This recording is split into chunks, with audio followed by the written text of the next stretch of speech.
Good morning, wonderful, beautiful children of light. It's the Flashlight Kid. Listen, we're back with another video. Today, I don't really have any focus. Just talking, just opening up a discussion. Holy Spirit, guide my tongue, guide my thoughts, guide my heart.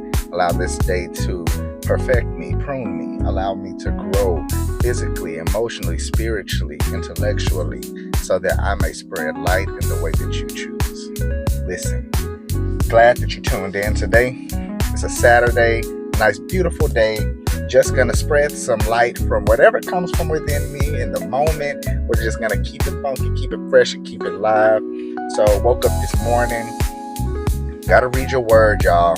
That is what starts it. Well, I woke up this morning and I started scrolling on different platforms first. So I was like, man, I'm already a step behind because I didn't start myself with the word. So I read this devotional called From Faith to Faith, read that, got that in my spirit. It's really important, y'all, to get some word in you. That is essential. Also, meditation. You don't have to make it the meditation where you think it is just sitting in cross-leg position. Now, you can do that, but simply meditating is stepping aside, setting away all distractions, being still, and just thinking on one thing intentionally, not unintentionally, because a lot of the times we allow worries and different things to allow our focus to meditate on the wrong things. So when I say wrong, I mean things that affect us in our unconscious state. So those are worries, anxieties, depression, all of these other different things that affect us in our subconscious without us knowing. That is a meditation on things. So we want to reroute and we want to focus our attention on true meditation. And the word says to meditate on things that are good, lovely, perfect, of good report. And a good report is basically a good saying or a good speech.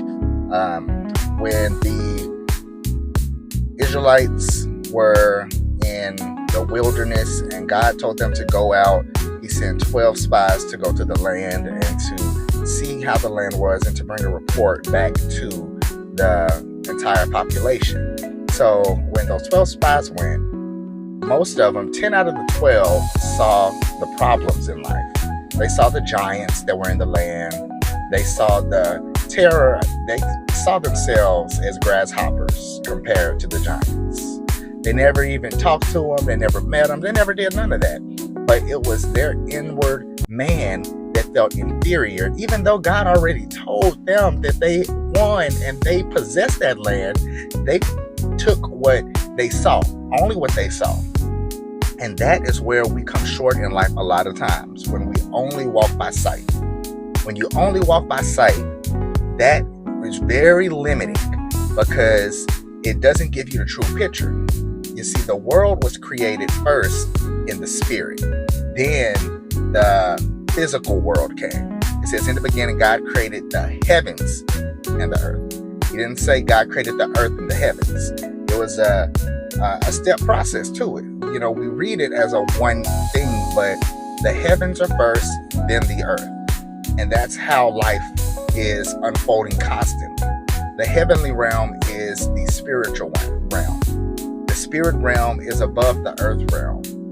Everything happens first in spirit, then earth reflects. It wasn't until God's spirit hovered over the earth, because the earth was void and without form. It wasn't until the spirit hovered over the earth and created. So the spirit is the creator. Just having a physical body doesn't make you able to create. It is the inward man that stimulates creation in your life. And if you don't realize that, then you will constantly be drugged down, dragged into dirt, and going against the grain all of your life. We think that if we just work harder and harder and harder, things will change. You do have to work, but it is not in the work. It is in the spirit directing the work. So you might ask, well, how do I get back in line? Well, you must rely on God's Holy Spirit that worketh in you and makes you a new man.